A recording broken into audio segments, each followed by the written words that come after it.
Hey, welcome. It's the Black Clinicians coming to you for a very quick lunch break chat. Myself, LaShawn Williams, my colleagues. Hi, my name is Kimberly Applewhite. I'm a psychologist. I'm Melanie Davis, a board certified national counselor and clinical mental health counselor.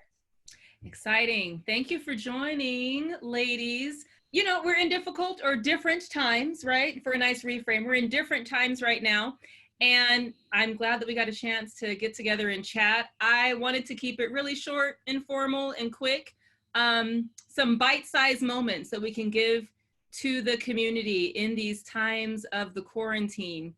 If you had something you wanted to share with the community that you think would be appropriate and applicable for us in this time and beyond, what would it be?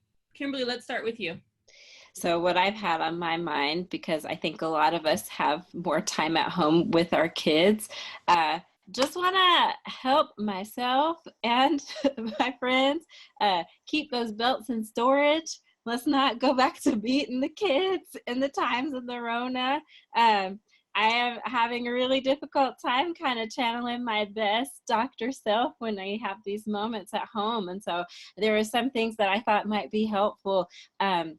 First, I think it might be overwhelming. I know for us, we had kind of lax rules at home. And so now that we're spending a lot of time together, it feels like we got to put all of this structure in. And it doesn't really feel like that's our family style.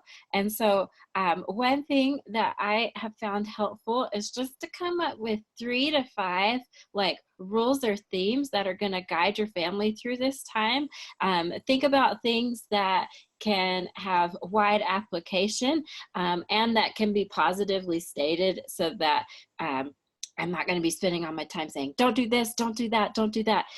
Things like maintaining safe space. That could go for not hitting your sister. That could go for washing your hands. That can go for getting the things off the floor in your room. And then when I have rules that are positively stated, then it's easier for me to catch my daughter doing something good. Oh, thank you for keeping safe space. Thank you for keeping your space clean, things like that. The second thing is, I feel like lately, so for example, my daughter got an iPad from her grandfather. That was one of our quarantine presents.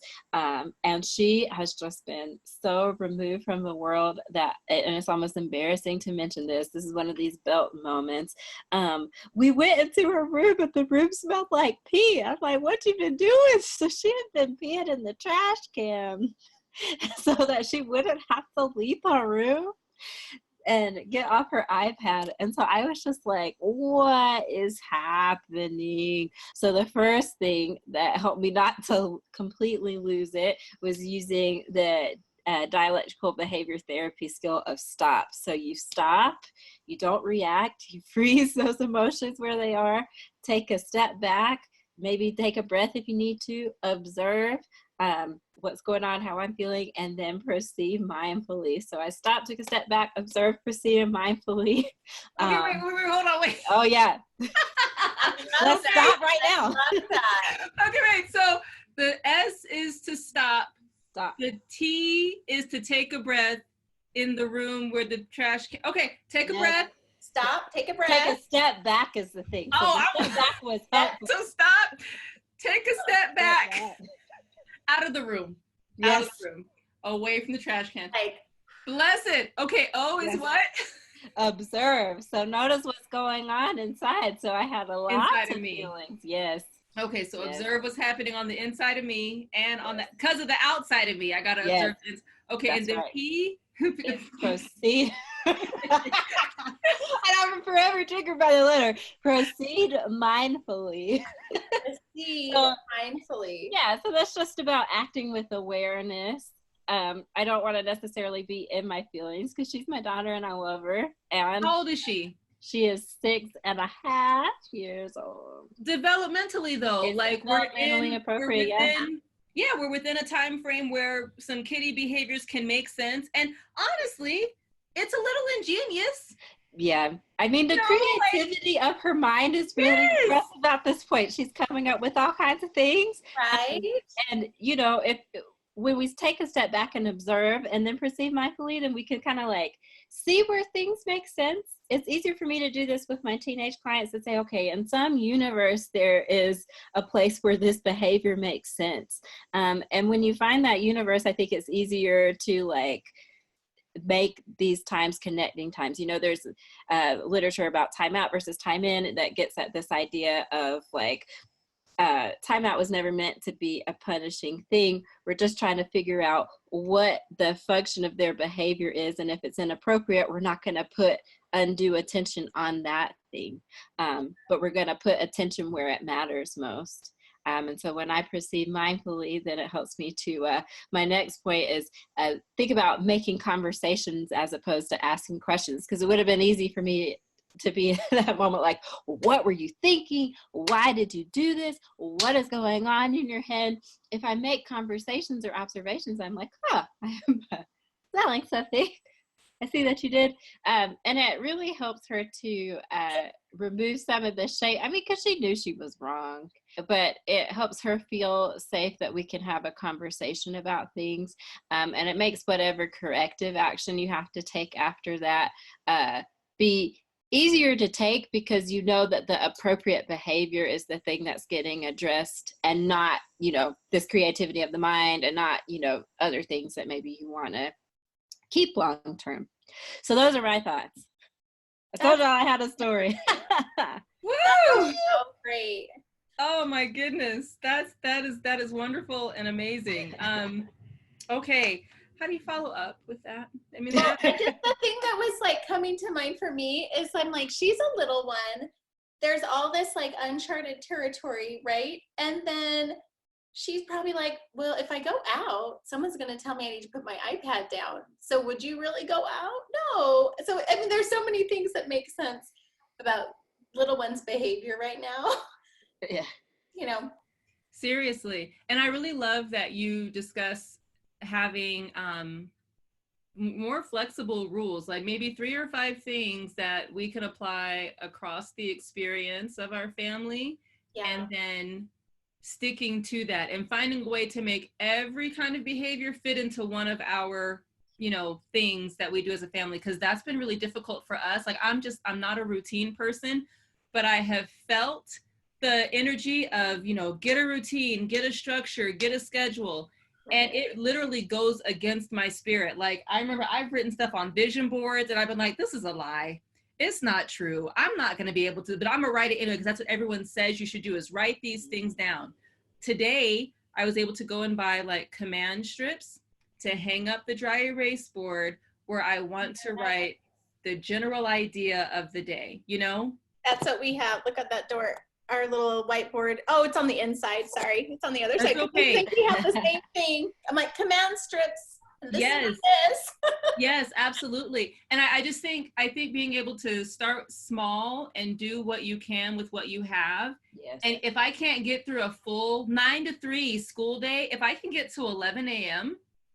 and we've done something and we've eaten food at least once or twice, like that's actually room for celebration, you know? Yeah. And then just trying to kind of add little things on, you know, when I can handle it, because I know that my energy as the parent at home is going to influence the energy of the house the same way my kids' energy is going to influence how we're all interacting. So like you say, making a conversation about it, like, hey, how's this going for you? Because kids have answers. Mm-hmm. They do.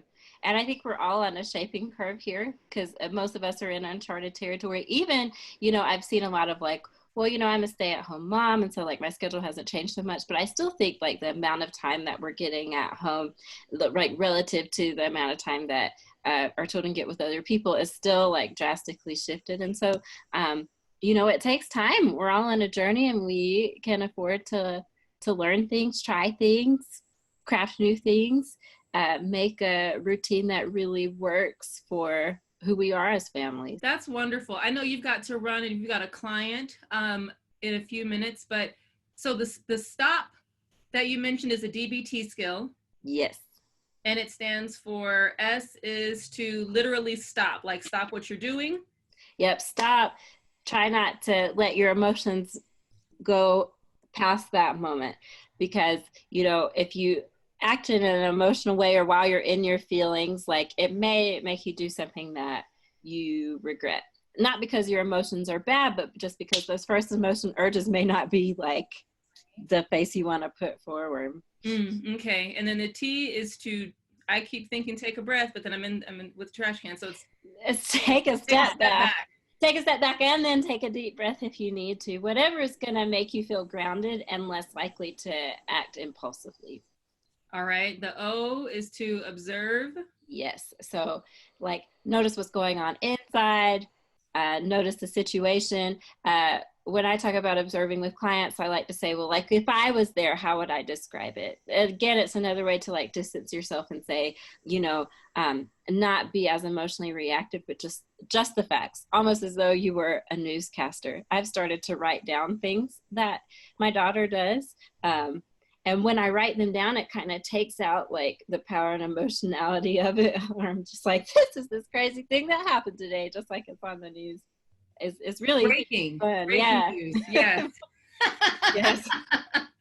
Breaking news. And then the letter after O is proceed mindfully. Proceed mindfully. Okay, so I know you've got to get moving. So if folks want to learn more about proceeding mindfully, how do they find you and maybe follow you and get some of these tips, or how can they meet with you if you're doing telehealth therapy at this point in time? Yes, so I am employed at the Utah Center for Evidence-Based Treatment. So anybody that lives in the state of Utah can call our office and set up times for intake. I've also set a goal to be a little bit more active on my social media, which is Apple SciD for my Instagram, and I guess that's my Twitter too. So we'll see what happens. Look out for me there. Lovely. And we will make sure to spotlight you on our webpage, on our social media at the Black Clinicians, so you all can have access to Dr. Applewhite and her wealth of information. Thank you so much for being with us here today, Kimberly. I really appreciate it. No problem. Take care, guys. Okay, see ya. Bye. Bye, Melanie.